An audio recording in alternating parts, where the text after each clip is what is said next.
চলতি বছরের এসএসসি সমমান পরীক্ষার ফল প্রকাশ হয়েছে আজ। এবার পাশের হার ৬৮.৪৫%। জিপিএ ৫ পেয়েছে ১,৩৯,০৩২ জন শিক্ষার্থী। দুপুর ২টায় ঢাকা শিক্ষা বোর্ডের সভাকক্ষে চলতি বছরের এসএসসি সমমানের পরীক্ষার ফলাফলের পরিসংখ্যান তুলে ধরেন বাংলাদেশ আন্তঃশিক্ষা সমন্বয় কমিটির সভাপতি অধ্যাপক ডক্টর খন্দকার এহসানুল কবির। মোট পাশ করেছেন ১৩,০৩,৪26 শিক্ষার্থী। শতভাগ পাশ করা প্রতিষ্ঠানের সংখ্যা ৯৮৪টি। শিক্ষা বোর্ডের ওয়েবসাইটে পরীক্ষার্থীরা ঢুকে রোল ও রেজিস্ট্রেশন নম্বর দিয়ে ফল জানতে পারবে। মোবাইল ফোন থেকে নির্ধারিত সময় SMS করেও ফল জানা যাবে। দর্শক, এই মুহূর্তে এসএসসি পরীক্ষার ফলাফল ঘোষণার খবর জানাতে যুক্ত হচ্ছেন সহকর্মী পারভেজ রাসেল। পারভেজ, বরিশালে এসএসসির ফল ঘোষণা নিয়ে কেমন উৎসাহ উদ্দীপনা দেখছেন, জানাবেন আমাদের।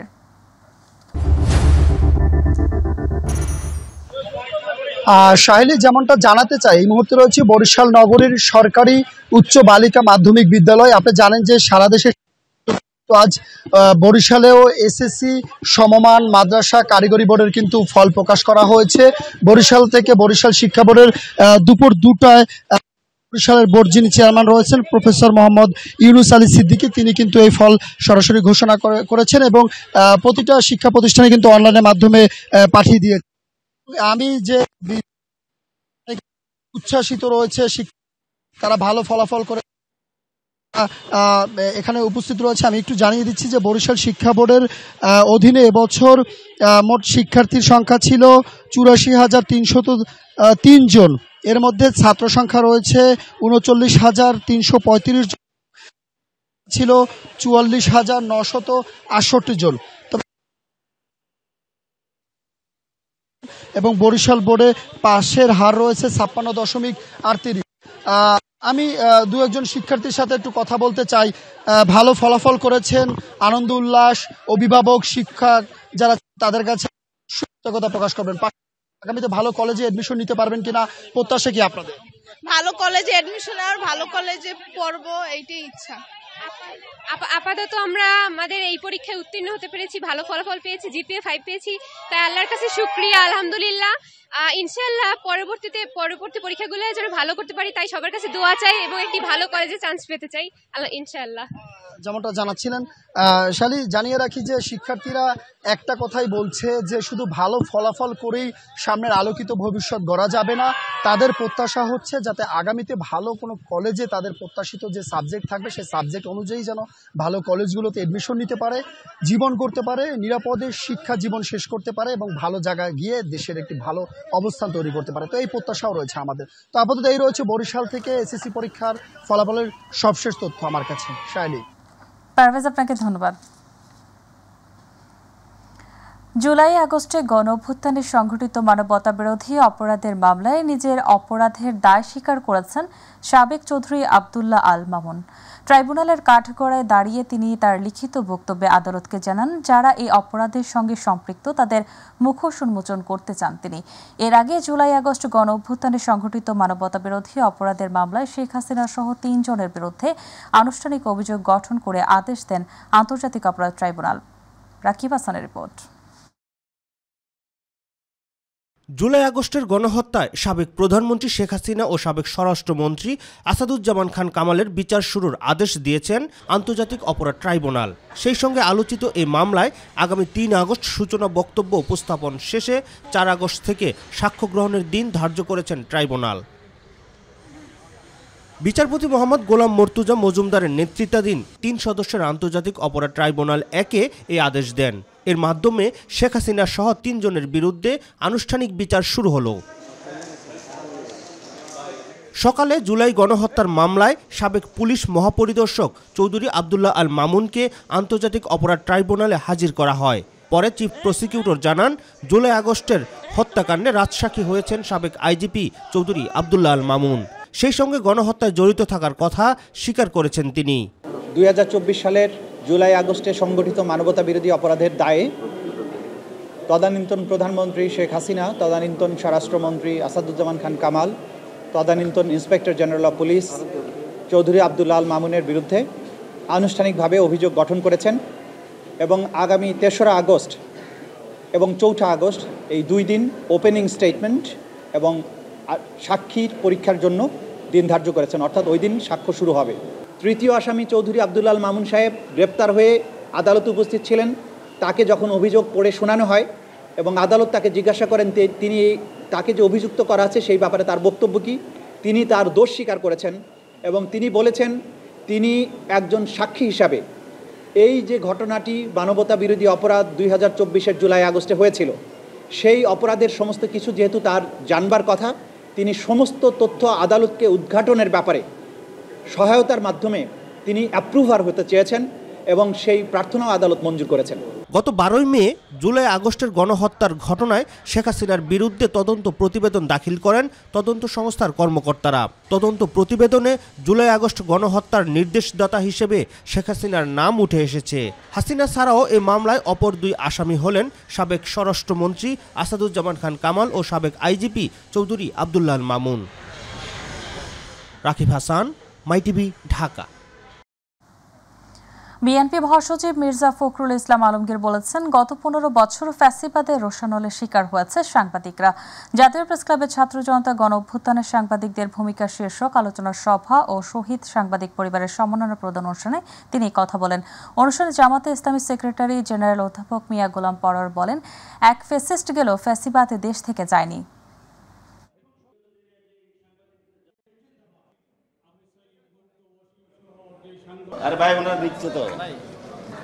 জাতীয় নেতৃবৃন্দ আমাদের বিএনপি সম্পর্কে কিছু বলতে গেলেই তো বলা হয় যে শুধুমাত্র নিজের দলের কথাই বলছে, না বলেও তো উপায় নেই। কারণ আমার এই দল এই 15 বছরে 60 লক্ষ মানুষের বিরুদ্ধে মিথ্যা মামলা হয়েছে এবং এই মানুষগুলো প্রতিদিন আদালতে গেছেন, উকিলের কাছে গেছেন, বাড়ি থেকে পালিয়ে থেকেছেন পুলিশের দাবরানিতে, অনেকে কেউ আপনার অন্য পাড়া গিয়ে অন্য গ্রামে গিয়ে এবং কেউ কেউ গ্রাম ছেড়ে দেশ ছেড়ে জেলা ছেড়ে ঢাকায় এসে রিক্সা চালিয়েছে। মৃত্যু ভয়হীন চেতনা দিয়ে আমরা যেমন হাসিনার ফ্যাসিবাদকে রুখেছি, আবার সামনের একটি নিরপেক্ষ নির্বাচনের সম্ভাবনাকে যারা রুখে দিতে চাইবে, আবারও সেই মৃত্যু ভয়হীন চেতনা নিয়ে সেই নব্য ফ্যাসিবাদের উত্থানকে আমরা রুখে দেবো ইনশাআল্লাহ। আগামী জাতীয় সংসদ নির্বাচন সুষ্ঠুভাবে অনুষ্ঠানের জন্য সব ধরনের প্রস্তুতি আছে বিজিবির, এমনটা জানিয়েছেন বর্ডার গার্ড বাংলাদেশ বিজিবির মহাপরিচালক মেজর জেনারেল আশরাফুজ্জামান সিদ্দিকী। সকালে চট্টগ্রামের সাতকানিয়ার বিজিবি ট্রেনিং সেন্টারে অনুষ্ঠিত 103তম রিক্রুট ব্যাচের প্রশিক্ষণ সমাপনী কুচকাওয়াজে নবীন সৈনিকদের উদ্দেশ্যে দেয়া বক্তৃতায় তিনি এই নির্দেশনা দেন। বিজিবি মহাপরিচালক বলেন, সীমান্ত রক্ষায় বিজিবি সদস্যদের সদা সজাগ থাকতে হবে। এ সময় সীমান্তে চোরাচালান সহ নানা অপরাধ দমনে আরো সচেষ্ট হওয়ার তাগিদ দেন বিজিবি মহাপরিচালক।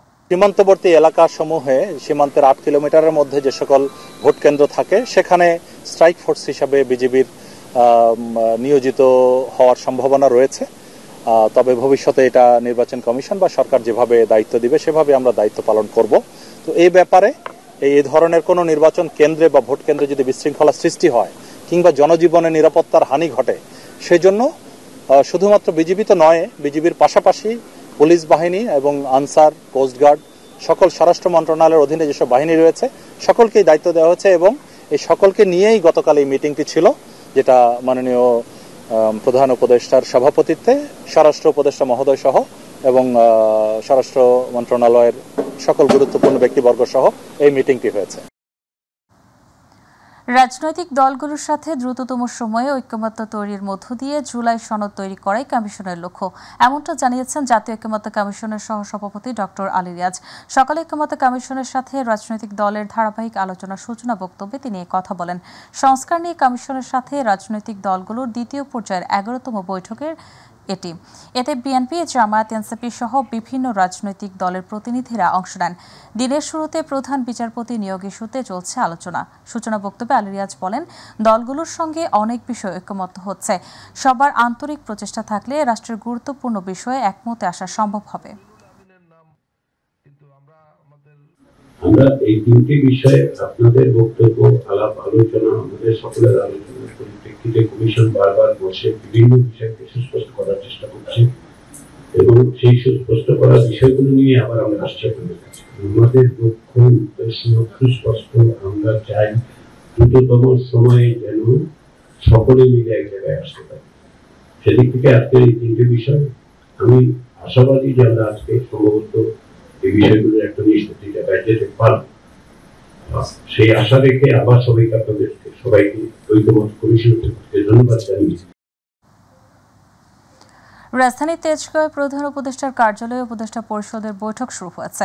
বৈঠকে সভাপতিত্ব করছেন অন্তর্বর্তী সরকারের প্রধান উপদেষ্টা ডক্টর মোহাম্মদ ইউনূস। বেলা 11টার পর এই বৈঠক শুরু হয়েছে।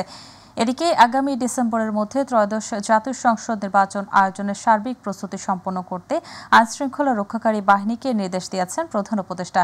সরকারের পক্ষ থেকে জানানো হয়েছে, সংস্কার সহ সব প্রস্তুতি সম্পন্ন হলে আগামী রোজার আগেই জাতীয় নির্বাচন হতে পারে।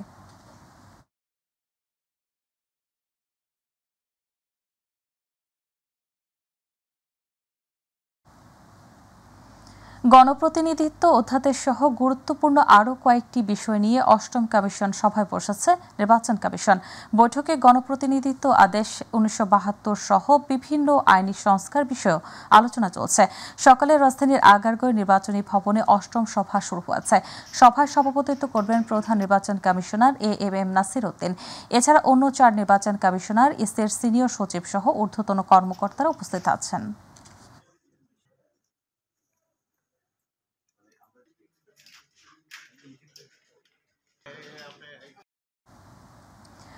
ফেনীর পরশুরাম ও ফুলগাজী উপজেলায় টানা বর্ষণ ও ভারতের ত্রিপুরা থেকে নেমে আসা পাহাড়ি ঢলের কারণে মুহুরী, কহুয়া ও সিলোনিয়া নদীর পানি অস্বাভাবিক হারে বেড়েছে। এতে নদী পাড়ের আরও 6টি স্থানে নতুন করে বাঁধ ভেঙেছে। সব মিলিয়ে 20টি পয়েন্টে বন্যা নিয়ন্ত্রণ বাঁধ ভেঙে গেছে।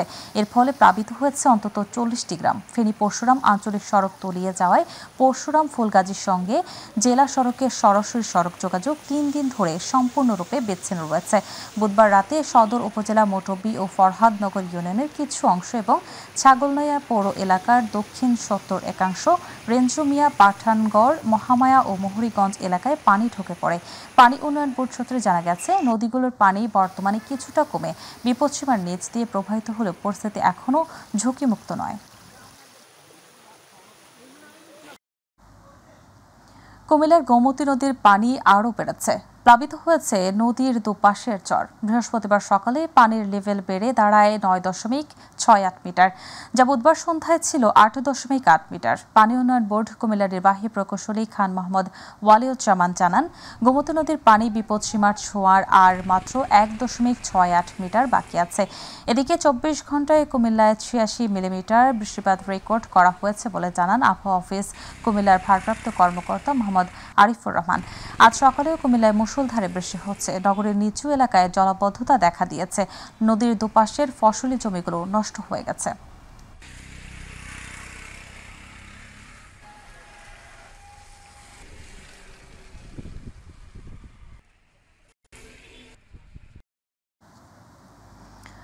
দুই যুগ আগেও মাদারীপুরের বরিশাল খাল দিয়ে চলাচল করত ছোট বড় অসংখ্য নৌযান। দখল আর দূষণে অস্তিত্ব সংকটে খালটি, ফলে বন্ধ হয়ে যায় পানি প্রবাহ, দুর্গন্ধ বাড়ে, রোগবালাই।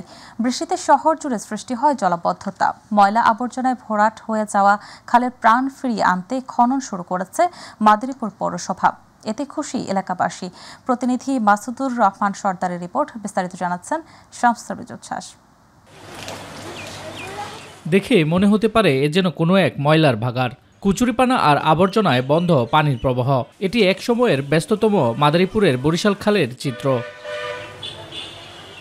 ব্যবসা বাণিজ্যের প্রয়োজনে শহর থেকে সরাসরি নৌপথে বরিশাল যাতায়াত করতে হতো স্থানীয়দের। এজন্য এটির নাম হয় বরিশাল খাল। কিন্তু 8 কিলোমিটার দৈর্ঘ্য খালটি দখল আর দূষণে ভরাট হয়ে যায় বেশিরভাগ অংশ। যাও আছে তাও আশপাশের লোকজন ময়লা আর আবর্জনা ফেলায় ছড়াচ্ছে দুর্গন্ধ, বাড়ছে রোগবালাই। পানির প্রবাহ বন্ধ থাকায় একটু বৃষ্টিতেই শহরের বিভিন্ন এলাকায় সৃষ্টি হয় জলাবদ্ধতা।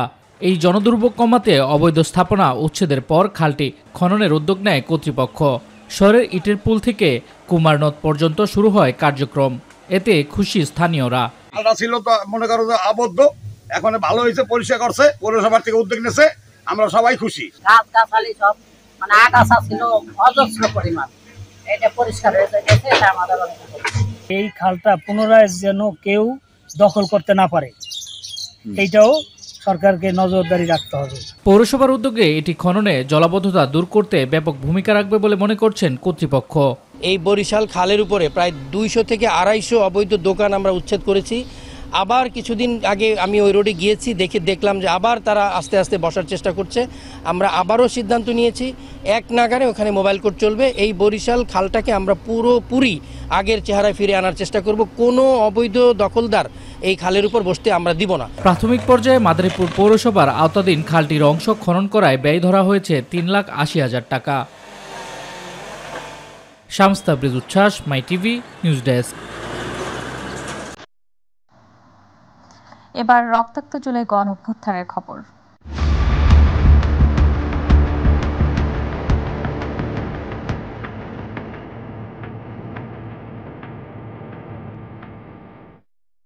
সরকারি চাকরিতে কোটা ব্যবস্থা বাতিলের দাবিতে 2024-এর 10 জুলাই বৈষম্য বিরোধী ছাত্র আন্দোলনের আহ্বানে সারা দেশে সকাল সন্ধ্যা বাংলা ব্লকেট কর্মসূচি পালন করেন শিক্ষার্থীরা। কর্মসূচির অংশ হিসেবে শিক্ষার্থীরা রাজধানী সহ দেশের বিভিন্ন স্থানে সড়ক ও রেলপথ অবরোধ করে বিক্ষোভ করেন। এতে কার্যত স্থবির হয়ে পড়ে দেশ। দুপুরে জানা যায় কোটা ব্যবস্থা বাতিল করে হাইকোর্টের দেয়া রায়ে 4 সপ্তাহ স্থিতি অবস্থা দেওয়া হয়েছে। আরও জানাচ্ছেন আতিকুর রহমান তিতাস।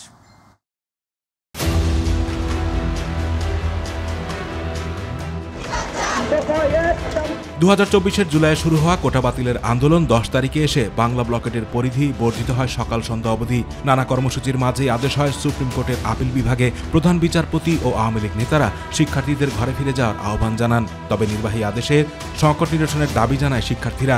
ঢাকার বাইরে রেলপথ অবরোধ ও সড়কপথ অবরোধ আন্দোলন যোগ করে ভিন্ন মাত্রা। চতুর্থ দিনের মতো শিক্ষার্থীদের কর্মসূচি বাংলা ব্লকেট। রাজধানীর 17টি গুরুত্বপূর্ণ পয়েন্টে যান চলাচল বন্ধ করে দেন শিক্ষার্থীরা। শিক্ষার্থীদের মিছিল শাহবাগ পৌঁছানোর আগেই ব্যারিকেড দেয় পুলিশ। শিক্ষার্থীরা তা ভেঙে এগিয়ে যায়। বন্ধ করে দেওয়া হয় শাহবাগ, ইন্টারকন্টিনেন্টাল মোড়, বাংলা মোটর, কাউরান বাজার, ফার্মগেট থেকে আগারগাঁও পর্যন্ত। শাহবাগে অবস্থান নিয়ে দিনভর প্রতিবাদী গান, কবিতা আবৃত্তি করেন শিক্ষার্থীরা। এসবের মাঝে কোটা ইস্যুতে স্থিতাবস্থার আদেশ হয় সুপ্রিম কোর্টের আপিল বিভাগে। প্রতিক্রিয়ায় আন্দোলনকারীরা জানান তাদের দাবি নির্বাহী বিভাগের কাছে কোটা থাকতে পারে সর্বোচ্চ 5%। আন্দোলনের সমর্থনে ঢাকা ও ইডেন কলেজের শিক্ষার্থীরা ব্লক করে দেয় সায়েন্স ল্যাব মোড়। জগন্নাথ বিশ্ববিদ্যালয়ের শিক্ষার্থীদের অবস্থান ছিল পুরান ঢাকার রায় সাহেব বাজার, বংশাল থেকে 0 পয়েন্ট। রামপুরা ও মহাখালীতেও সড়ক অবরোধ করেন শিক্ষার্থীরা। মৎস্য ভবন আর এলিভেটেড এক্সপ্রেসওয়েতেও অবস্থান ছিল শিক্ষার্থীদের। এদিকে ঢাকার বাইরেও আন্দোলন আরও তীব্র হয়ে ওঠে। ফুঁসে ওঠেন শিক্ষার্থীরা। চট্টগ্রামে দিনভর সড়ক ও রেলপথ অবরোধ করে বিক্ষোভ করেছে আন্দোলনরতরা। ঢাকার ইচা মহাসড়ক অবরোধ করে জাহাঙ্গীরনগর বিশ্ববিদ্যালয়ের ছাত্রছাত্রীরা। ঢাকা বিশ্ববিদ্যালয় থেকে শুরু হওয়া আন্দোলন এদিন ছড়িয়ে পড়ে পুরো বাংলাদেশে। আতিকুর রহমান তিতাস, মাই টিভি। মৌলভীবাজারের শ্রীমঙ্গল উপজেলার হরিণছড়া চা বাগানে সেপটিক ট্যাঙ্কে নেমে 4 তরুণের মৃত্যু হয়েছে। রাতে সীমান্তবর্তী রাজঘাট ইউনিয়নের দুর্গম হরিণছড়া চা বাগানে ওই দুর্ঘটনা ঘটে। নিহত ব্যক্তিরা সবাই শ্রীমঙ্গল হরিণছড়া চা বাগানের চা শ্রমিকের সন্তান। এই ঘটনায় রবি ব্যানার্জি নামে একজনকে প্রাথমিক চিকিৎসা দিয়ে উন্নত চিকিৎসার জন্য সিলেট ওসমানী মেডিকেল কলেজ হাসপাতালে রেফার করা হয়েছে। সেপটিক ট্যাঙ্কের গ্যাসের বিষক্রিয়ায় এই মৃত্যু হয়েছে বলে ধারণা করছেন চিকিৎসক। স্থানীয় জানান, সেপটিক ট্যাঙ্কে একটা মোবাইল ফোন পড়ে যায়। সেটি তুলতে গিয়ে একে একে নেমে অচেতন হন নিহত 4 তরুণ। সেপটিক ট্যাঙ্কের গ্যাসের বিষক্রিয়ায় তাদের মৃত্যু হয়েছে বলে ধারণা করছেন স্থানীয়রা। ঢাকা আরিচা মহাসড়কের সাথে সংযুক্ত মানিকগঞ্জ শিবালয় উপজেলার উথলি বাজার থেকে জাফরগঞ্জ বাজার পর্যন্ত রাস্তার বেহাল দশা। দীর্ঘদিন ধরে সংস্কার না হয় চরম দুর্ভোগ পোহাতে হচ্ছে সাধারণ মানুষ সহ শিক্ষার্থীদের। সড়কটি যেন এখন মরণ ফাঁদে পরিণত হয়েছে। একটু বৃষ্টি হলে পানি জমে পুকুর পরিণত হয় গুরুত্বপূর্ণ এই সড়কটি। প্রতিনিধি লিটন আহমেদের পাঠানো তথ্যচিত্রে বিস্তারিত জানাচ্ছেন শিমুল খান। বড় বড় গর্ত আর খাদাকন্দে ভরা সড়কের বেশিরভাগ অংশ ঝুঁকি নিয়ে চলছে যানবাহন। মানিকগঞ্জের শিবালয় উপজেলার উতলি বাজার থেকে জাফরগঞ্জ বাজার পর্যন্ত প্রায় 10 কিলোমিটার সড়কের চিত্র এমনই। গত কয়েক বছর ধরে রাস্তার এমন বেহাল দশার কারণে প্রায়ই সড়কে যানবাহন ও পথচারীদের দুর্ঘটনার শিকার হতে হচ্ছে। এখানে কোনো গাড়ি আসতে চায় না, ফোন করলে এই রাস্তার কথা শুনলেই গাড়িটাই আসতেছে না, এমন অবস্থায় রাস্তার সমস্যা। সুস্থ মানুষ অসুস্থ হয়ে যায়, জায়গায় জায়গায় সারা রাস্তায় ভাঙা, অটোতে আসা যায় না, সিএনজিতে মাথায় ঝাঁকি লাগে, রুগী নিয়ে আসলে রুগী আরো দুর্বল হয়ে যায়। এই রাস্তাতে চলাই যায় না, জায়গাতে ভাঙে গাছ মতো হয়ে গেছে, বৃষ্টি পেলে জমিতে লোকজন চলাচল করে, গাড়ি করে চলাচল করে পান না। প্রায় 10 কিলোমিটার রাস্তার সংস্কারের কাজ হয়েছিল 2016-17 অর্থ বছরে। দীর্ঘ 9 বছর পার হয়ে গেলেও সড়কটি মেরামতের আর কোনো উদ্যোগ নেই। এই রাস্তাটা একবারই ব্যবহারের উপযোগী নয়, এই রাস্তাটা একবারই জঘন্য। রাস্তাঘাট ভাঙা, কোনো দিকে চলা যায় না, মানে শুধু আরে এই জাফরগঞ্জ 9 কিলো রাস্তা মনে পুরোটাই ভাঙা। রাস্তায় গাড়ি চালালে আমাদের গাড়ির অনেক ক্ষতি হইতেছে, আমরা তো দেখা যায় যা ইনকাম হয় তা গাড়িতেই চলে যায়, আমাদের অনেক ডাল ভাত খাইতে অনেক কষ্ট হয়। অবশ্য উপজেলা প্রশাসন বলছে অতি গুরুত্বপূর্ণ এই সড়কটি মেরামতের জন্য উদ্যোগ নেওয়া হয়েছে। র্যাঙ্কিংয়ে এটা প্রায়োরিটি লিস্টে 1 নম্বরে আছে। আমরা আশা করছি অতি শীঘ্রই রাস্তাটি টেন্ডারের মাধ্যমে বাস্তবায়ন করা। এই গুরুত্বপূর্ণ রাস্তাটি সংস্কারের জন্য ইতিমধ্যে উদ্যোগ নেওয়া হয়েছে। জুন মাসে আমাদের বাজেট আসলে এটি অগ্রাধিকার ভিত্তিতে আমরা এটি কাজ শুরু করব। প্রাথমিক পর্যায়ে অর্ধেক রাস্তার কাজ হবে এবং পরবর্তীতে বাকি অংশটুকু কাজ হবে।